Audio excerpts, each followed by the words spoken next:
సరే, ఇక మరో అంశాన్ని చూస్తే నిన్న రణస్థానంలో జరిగినటువంటి ఒకసారి పవన్ కళ్యాణ్ గారి యొక్క కామెంట్స్ని ఒకసారి చూస్తే వీరమరణం, ప్రత్యర్థి బలవంతుడు, ఇలాంటి కొన్ని వ్యాఖ్యలు చేశారు ఆయన. అంటే ఈ వ్యాఖ్యలు అంటే నిన్న జరిగినటువంటి సభతో నేను టీడీపీతో కలిసి ముందుకి కొనసాగుతాను అనేటువంటి ఒక సంకేతం ఇచ్చినట్టుగా అనుకోవచ్చా? మీ విశ్లేషణ ఏంటి అసలు ఆ కామెంట్స్ పైన? అంటే టీడీపీతో కలుస్తామని ఎక్కడ చెప్పటం లేదు. అంటే పవన్ కళ్యాణ్ మాత్రమే చెప్పటం లేదు అనుకోవడం వీలేదు. అక్కడ చంద్రబాబు నాయుడు కూడా ఓపెన్ అప్ అవటం లేదు. ఇది ఎలా టీడీపీతో కలుస్తారు, టీడీపీలో కలిస్తే పవన్ కళ్యాణ్ పాత్ర ఏమిటి, ఇలాంటి వివరాలు మనకి ఇవ్వటం లేదు. కానీ కష్టాల్లో ఉన్నప్పుడు ఒకరినొకరు పలకరించుకుంటున్నారు, ఒకరికొకరు కొంచెం ఏదో ఓదార్పు ఇస్తున్నారు అన్నమాట, అంతే తప్ప లేదు. ఇప్పుడు ఈ విధంగా చూసినట్టయితే పవన్ కళ్యాణ్ అంతర్లీనంగా తన లైఫ్ గురించి కొంత బెదిరేటువంటి పరిస్థితి కూడా కనిపిస్తుందా? కనిపిస్తుంది. వీరమరణం అంటే ఏమిటి? నీ చావైనా బ్రతికైనా సిద్ధంగా ఉన్నాను అనుకుంటారన్నమాట. కానీ వీరమరణం అంటే నేను చచ్చిపోయినట్టయితే అది వీరమరణం అవుతుంది. అసలు నా మరణం ఎందుకు వస్తుంది? అవతల వాడిని కొడేస్తాను నేను అనేటువంటి ధైర్యం ఉన్నప్పుడు మరణం రాదు కదా, వెళ్తాను పడుకొచ్చేస్తారన్నమాట. ఏమో వెళ్తున్నాను కానీ అక్కడ అదే డూ ఆర్ డై అంటే రణమో శరణమో అని చెప్పి వాడి ఒక మాట ఉంది కదా, విజయమో వీర స్వర్గమో అనుకోండి. అలాగే విజయమో వీర స్వర్గమో అనేటువంటి ఆలోచన ఇది రావడం కరెక్ట్ అయింది కాదు నా ఉద్దేశంలో. విజయమే అంతే. ఇప్పుడు తాండ్రపాపారాడు వచ్చారనుకోండి, ఇంకోళ్ళకి భయపడ్డు. చేతికి అందిన వాళ్ళందరినీ కూడా ముట్టిస్తాడంటారు. చేతికి అందిన వాళ్ళందరినీ కూడా సభ చేస్తారు. తర్వాత ఏంటంటే పులిని గాండిస్తూ తను పులిగా వర్ణించుకుంటూ వస్తాడు. విజయరామరాజు గుండెల మీద కూర్చొని ఆ విజయరామరాజుని ఏ ప్రశ్నలు వేయాలో, ఎలాగ ఎత్తి పొడవాలో పొడిచి ఆ గుండెల్లో పోట్లు పొడుస్తారనమాట. విజయం అలాగుంటుంది. అయితే కొంతమంది విజయానికి అపజయం భయం ఉండదు, విజయానికి అపజయం ఎదురు రాదు. అది అంటే మానసిక స్థైర్యం ఎప్పుడైతే ఉందో, ఎప్పుడైతే ఆయన పూర్తిగా బలంగా సంసిద్ధంగా ఉన్నాడో, సంకల్ప బలం ఉన్నట్టయితే తప్పకుండా విజయం వరిస్తుంది అన్నమాట. కానీ ఇటు కొంతమంది వైసీపీ నాయకులు కానీ, ఈ కామెంట్స్ పట్ల వైసీపీ నాయకులు కానీ, కొంతమంది విశ్లేషకులు కూడా అంటున్నటువంటిది ఏంటంటే, ఇప్పుడు ఏదైతే ఇట్లాంటి కామెంట్స్ చేస్తున్నారో, సో ఈ వీరమరణం కానీ, ప్రత్యర్థి బలవంతుడు అనేటువంటి ఈ వ్యాఖ్యలు ఏవైతే చేస్తున్నారో, ఈ చేసినటువంటి మాటలకి ఖచ్చితంగా నేను ఒంటరి పోరుగా ముందుకు వెళ్ళను, జంటగానే ముందుకెళ్తాను అనేటువంటి ఒక సంకేతం పంపించారు. చెప్పకనే చెప్పారు పవన్ కళ్యాణ్ గారు, చెప్పకనే చెప్పారు అన్నట్లుగా మాట్లాడుతున్నారు. అంటే ఇక్కడ చాలా వ్యవహారాలు ఉన్నాయండి. ఇక్కడ చంద్రబాబు నాయుడిని ఎవరు నమ్మరు. అంటే ఈ కోణం నుంచి కూడా మాట్లాడుకుందాం. ఎందుకంటే రాజకీయ చతురుడు, రాజకీయ చాణక్యుడు గనక చంద్రబాబు నాయుడిని ఎప్పుడు ఏ టర్న్ తీసుకుంటాడో కూడా తెలియదు. కానీ ఆ భయం ఉంటుందండి. గనక వీళ్ళిద్దరి మధ్య ఉన్నటువంటి అవగాహన ఒక కార్యరూపంలో దాల్చి కార్యాచరణకు దిగితే గాని మనం స్పష్టమైన అవగాహన రావాలి, నమ్మలేము. అది అయితే మరి చంద్రబాబు నాయుడిని మీరు ఎందుకు లైక్ చేస్తున్నారంటే, ఒకప్పుడు మన ఆంధ్రదేశాన్ని సుభిక్షంగా ఉండేలాగా చేశాడు. ముఖ్యంగా హైదరాబాద్కి ఒక ప్రాణ ప్రతిష్ట చేసిన వ్యక్తి చంద్రబాబు నాయుడు. దాన్ని ఎవరు కాదనలేరు. అందువల్ల మనం ఆ డెవలప్మెంటు అంటే అలాగే సంపదను సృష్టించే విషయంలో మెలకువలు ఇవన్నీ చంద్రబాబు నాయుడు ఉపాధి కల్పన ఇవన్నీ చంద్రబాబు నాయుడు చేయగలడు, సాధించగలడని నమ్మకం మనకుంది. కానీ ఇప్పుడు పవర్ షేరింగ్ అనేటువంటిది ఆశిస్తున్నారు, పవర్ షేరింగ్ అనేది కోరుతున్నారు. ఒకవేళ ఇద్దరు పొత్తులు పెట్టుకొని ముందుకు వెళ్ళినా ఖచ్చితంగా పవనే సీఎంగా ఉండాలి అనేటువంటిది వాదన కూడా వినిపిస్తుంది సార్. నిజంగా సాధ్యం వద్దంటారా? పవన్ సీఎంగా ఉంచాలండి. పవన్ సీఎంగా ఉంచిన తర్వాత బాబు గారు ఒప్పుకుంటారంటారా? బాబు గారు ఒప్పుకుంటారంటారా? బాబు గారు ఒప్పుకుంటారు కానీ లోకేష్ ఒప్పుకునే అవకాశాలు తక్కువ. అవునా సార్? ఎందుకంటే లోకేష్ జనంతో మాట్లాడుతున్నప్పుడు నేను తప్పకుండా సీఎంగా వస్తాను, ఇప్పుడు వాళ్ళంతా చూస్తా అంటాడు అన్నమాట. అంటే ఎక్కడో అంతరాంతరాలలో తను సీఎం కావాలనేటువంటి బలీయమైన కోరిక ఉంది. కనుక చంద్రబాబుకి అలా కాదు. అయ్యో అనవసరంగా మనం చేతులు అంటే చేతిలో జార విడుచుకున్నామే మనం అంటే అప్పుడు లాస్ట్ ఇయర్ చంద్రబాబు నాయుడు చాలా 2019లో ఆయన ఓవర్ కాన్ఫిడెన్స్తో ఉన్నాడండి. ఎలాగంటే పసుపు కుంకాలు కూడా ఆడవాళ్ళకి ఇచ్చాం కదా, ఇన్ని మంచి పనులు చేసిన తర్వాత మన ఓటు ఎందుకు వేయరు, ఆయన కొత్తాడు కదా, ఆయన అమాయకుడు, ఆయనకి ఏమి తెలియదని అనుకున్నాడు. కానీ మరి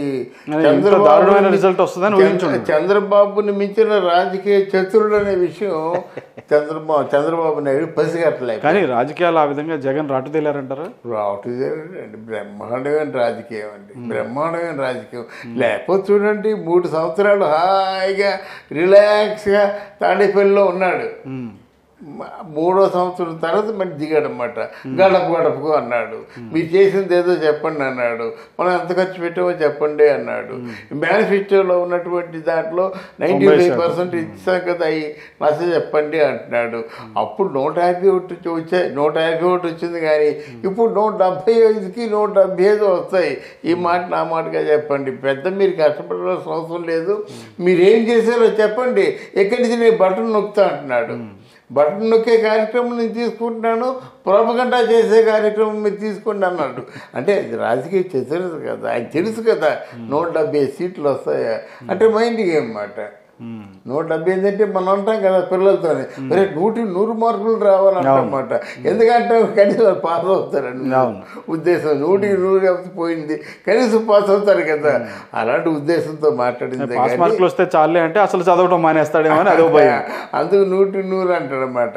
ఇక్కడ చంద్రబాబు నాయుడు ఇప్పుడు చాలా మధ్యలో ప్రభుత్వం మీద వ్యతిరేకత వచ్చింది. ఇటు చంద్రబాబు నాయుడిని గెలిపిస్తారు డెఫినెట్గా, పవన్ కళ్యాణ్ కూడా గెలిపిస్తారు. గెలిపించినట్టయితే ఇక్కడ పవన్ కళ్యాణ్కి సీఎం అవ్వాలని బలీయమైన కోరిక ఉంది. ఇంకొక మాట సార్, ఎందుకంటే ఇప్పుడు పవన్ కళ్యాణ్కి బలిష్టమైన అంటే సీఎం అవ్వాలనే బలిష్టమైన కోరిక ఉంది అని మీరు చెప్తున్నారు. ఎందుకంటే వాళ్ళ నినాదం కూడా ఇప్పుడు ఎక్కువగా కాపులకి రాజ్యాధికారం రావాలి అనేటువంటి నినాదం ఒకటి చాలా బలంగా వినిపిస్తుంది.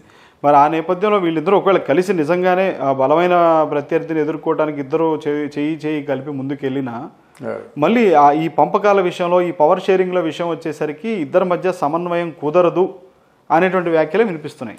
అంటే ఇద్దరి మధ్య సమన్వయం కుదరదో ఇద్దరు కలుసుకునే ముందే వీళ్ళ తాలూకు షేరింగ్ ఏంటో అది పూర్తిగా అది క్లారిఫై కావాలి కదా, మనకు ఒక క్లారిటీ రావాలి కదా.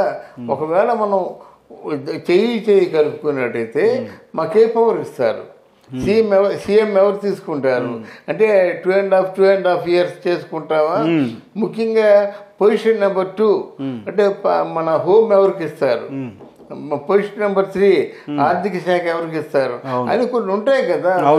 ప్రధానమైన పోర్ట్ఫోలియోలో నిర్దిష్టమైనటువంటి అవగాహనతో వాళ్ళు ఉంటారు. ఆ నిర్దిష్టమైన అవగాహన ఎంఓయూకి వెళ్తారు, 3rd అండర్స్టాండింగ్కి వెళ్తారు. 3rd అండర్స్టాండింగ్కి వెళ్ళిన తర్వాత పొత్తులు పెట్టుకుంటారు అన్నమాట. అప్పుడు ఎవరు మాట్లాడినా వీల్లేదు కదా. సో 3rd అండర్స్టాండింగ్కి వెళ్ళే ముందు సహజంగా ఎవరైనా కొద్ది దెప్పుడిచినట్టు తెలుగుదేశం పార్టీలో సీనియర్స్ దెప్పుడుస్తారన్నమాట. అంతకాలం నుంచి మేము అలాగా ఈ పార్టీని కనిపెట్టుకుని ఉన్నాము అంటే ఈయన కాచి నక్కల పాలైనట్టుగా ఇంతకాలం మేము ఉన్నట్టయితే ఇస్తావా అంటే బాబు గారి మీద ఒత్తిడి తీసుకొని బాబు గారు ఎలా నచ్చెప్పుకుంటారు. పవన్ కళ్యాణ్ లేకపోతే అక్కడ సక్సెస్ అయ్యే అవకాశం లేదు. ఒక సత్యం. కానీ ఇంకొక మాట సార్, పవన్ కళ్యాణ్ ఫ్యాన్స్ కూడా చాలా బలంగా కోరుకుంటున్నారు పవన్ సీఎం అవ్వాలి, అదే వాళ్ళ టార్గెట్, పవన్ సీఎం అవ్వాలనే కోరుకుంటున్నారు వాళ్ళు. అవునవును. మళ్ళీ ఆ స్థాయిలో మళ్ళీ ఆయన చూడలేకపోతే వీళ్ళు డైజెస్ట్ చేసుకోలేరు ఫ్యాన్స్. అది ఒక ప్రమాదం కూడా ఉంది. వాళ్ళని కూడా బాబు గారు మరి ఎట్లా సమర్థిస్తారనేటువంటిది బాబు చాలా వరకు మునపటి బాబు కాదు కదా, క్లారిటీతో ఉన్నారంట. లేదు, మునపటి బాబు కాదు. బాబు ఏంటంటే ఇప్పుడు అనవసరంగా మామూలుగా అంటే ఇండియాలో పరిపాలనలో నెంబర్ 4 నెంబర్ 2 వచ్చి అంటే బెంగళూరు ఫస్ట్, సెకండ్ ఆంధ్రప్రదేశ్, అలాగే నెంబర్ 4లో ఉండేటువంటి చంద్రబాబు ఈరోజు నెంబర్ 20కి వెళ్ళిపోయినట్టయితే అది చూసి తట్టుకోలేని పరిస్థితి అన్నమాట. ఆంధ్రప్రదేశ్ ముందు పవర్ఫుల్ చేయాలి. చేయాలి. అలా కాకుండా తనకి ఆయన చెప్పాడు అప్పుడు. బిల్గేట్స్ వచ్చాడు అంటే బిల్గేట్స్ వచ్చి ఇండియాలో ఎక్కడ ఎవరితో మాట్లాడలేదు, ఏసీఎంతో మాట్లాడలేదు, ఓ చంద్రబాబుతో మాట్లాడాడు. బిల్ క్లింటన్ వచ్చాడు, ఏసీఎంతో మాట్లాడలేదు, ఓ చంద్రబాబుతో మాట్లాడాడు. Driving license within 5 minutes driving license ఇచ్చాడనమాట. అదే అమెరికా లాంటి అడ్వాన్స్ అయినటువంటి దేశాల్లోనే డ్రైవింగ్ లైసెన్స్కి కనీసం రోజు పడుతుంది కానీ ఆశ్చర్యపోయాడు. ఇట్లాంటి అనుభవాలన్నీ ఉన్నాయి కదా, అందువల్ల నాకు కొంచెం బాధ ఉంటుంది. ఇంత వైభవంగా ఉన్నటువంటి ఆంధ్రప్రదేశ్ ఈరోజు నెంబర్ 20 పొజిషన్కి ఎందుకు వెళ్ళిపోయింది. అలాగే మనకి అమెరికాలో కూడా సాఫ్ట్వేర్లో 23% రిపీట్ సాఫ్ట్వేర్లో 23% అమెరికాలో మన ఆంధ్రులే, అంటే ఎక్స్పర్ట్స్ అన్నమాట. అంత ఎక్స్పెక్టేజ్ మన ఆంధ్రప్రదేశ్ ఇచ్చింది. ఈరోజు ఎక్కడ లేదు. మన ఆంధ్రప్రదేశ్ తాలూకు ఎక్స్పెక్టేజ్ పక్కనే ఉన్న పూణేకి, పక్కనే ఉన్న బెంగళూరుకి, పక్కనే ఉన్న మద్రాసుకి పరిమితం అయింది. ఆ నోయిడాకి కూడా వెళ్ళటం లేదు అన్నమాట. అప్పుడు అలా కాదు, ఇక్కడ ఒక ఎక్స్పర్ట్ తయారైనట్టయితే అక్కడికి వెళ్ళిపోయావు అనమాట. అక్కడ ఉన్న అమెరికాలో ఉన్న సాఫ్ట్వేర్లోనూ 1/4 మన వాళ్ళు ఎక్స్పర్ట్స్. అలాగే ఈరోజు కూడా సాఫ్ట్వేర్లో సత్యనాథేళ్ళ వాళ్ళే ఉన్నారన్నమాట. వాళ్ళు డిజైన్ చేస్తున్నారు, వాళ్ళే బ్రహ్మాండంగా అంటే ప్రపంచవ్యాప్తంగా పేరు తెచ్చుకుంటున్నారు. ఇవన్నీ చూసిన తర్వాత బాబు కొంచెం బాధ కలిగి ఇట్లాంటి ఏర్పాటు. ఇంకో అంశం కూడా ఉండుంటుంది అంటారా? మీరు ఆల్రెడీ బాబు గారు బాధ గురించి చెప్తున్నారు, అట్లా ఇంకో అంశం కూడా అయి ఉంటుంది అంటారు సార్? ఎందుకంటే ఘోర ఓటమిని చవి చూడాల్సిన పరిస్థితి వచ్చింది. ఈ ఘోర ఓటమిని మళ్ళీ ఘన విజయంగా మార్చుకునే దానికి కూడా చాలా దృఢ నిశ్చయంతో ఉన్నారని అనుకోవచ్చా? అంటే ఘన విజయం రాదండి. ఓకే, నేను అంటే జగన్మోహన్ రెడ్డిని అంత తక్కువగా అంచనా వేయనండి. ఈ ఎలక్షన్స్ ఎలా ఉండబోతున్నాయో చెప్తున్నాను. డెఫినెట్గా జగన్మోహన్ రెడ్డికి ఓట్లు పడవనుకుంటే అక్కడ ఆల్మోస్ట్ వాడు బయటకు వచ్చే అవకాశం ఉండదండి. ఇళ్ళ తాళాలు వేసేస్తారు, తర్వాత ఏమో వాళ్ళు తరిమేస్తారు, వాళ్ళని ఓట్లు ఇవ్వనివ్వరు. వాళ్ళు ఓట్లు వేస్తారంటేనే వాళ్ళకి బయటికి వస్తారన్నమాట, అనుమతిస్తారు. 2 వాళ్ళ మీద అంటే వాళ్ళ పార్టీకి ఎవరైనా వ్యతిరేకంగా ఉన్నారంటే ఘోరమైన కొట్లాట అవుద్ది. కయ్యానికి కాళ్ళు దూతారన్నమాట. కాళ్ళు దూవిన తర్వాత మళ్ళీ వాళ్ళు లేకుండా చేసేస్తారు, లేకుండా వెళ్ళి ఓటేసేలా చేయరు. సో ఇట్లాంటి దారుణాలు చాలా చేస్తారండి. అందువల్ల అంత తేలిగ్గా మీకు విజయం రాదు. బొటాబొటీగా పవన్ కళ్యాణ్ తర్వాత చంద్రబాబు నాయుడు కలిసినట్టయితే ఒకవేళ మోడీ సర్కారు జగన్మోహన్ రెడ్డికి చెయ్యి కాచకుండా ఉన్నట్టయితే, మళ్ళీ చెయ్యి కాచిందంటే మోడీ సర్కారు ఎవరెంతమంది కలిసినప్పుడు కూడా జగన్మోహన్ రెడ్డి గెలుస్తాడు. ఇది అందరికీ తెలిసిన విజయమే. ఈ రహస్యం ఎవరికి తెలియదు, అందరికీ తెలుసు. మోడీ ఎవరిని గెలుపొందించాలనుకున్నారో ఆయనే గెలిపిస్తారు. మరి అలాగే అయినట్లయితే ఇక్కడ తెలంగాణలో కేసీఆర్ మీద అలాగ ప్రతీకారం తీర్చుకోవచ్చు కదా అంటారు. మరి అలాగైతే తెలంగాణలో ఉద్యమం బ్యాక్గ్రౌండ్ ఉంది, మీకు ఢిల్లీలో ఉద్యమం బ్యాక్గ్రౌండ్ ఉంది. ఇప్పుడు ఆప్ సర్కారు ఉన్నదనుకోండి, వాళ్ళని ఎదిరించడం కష్టం.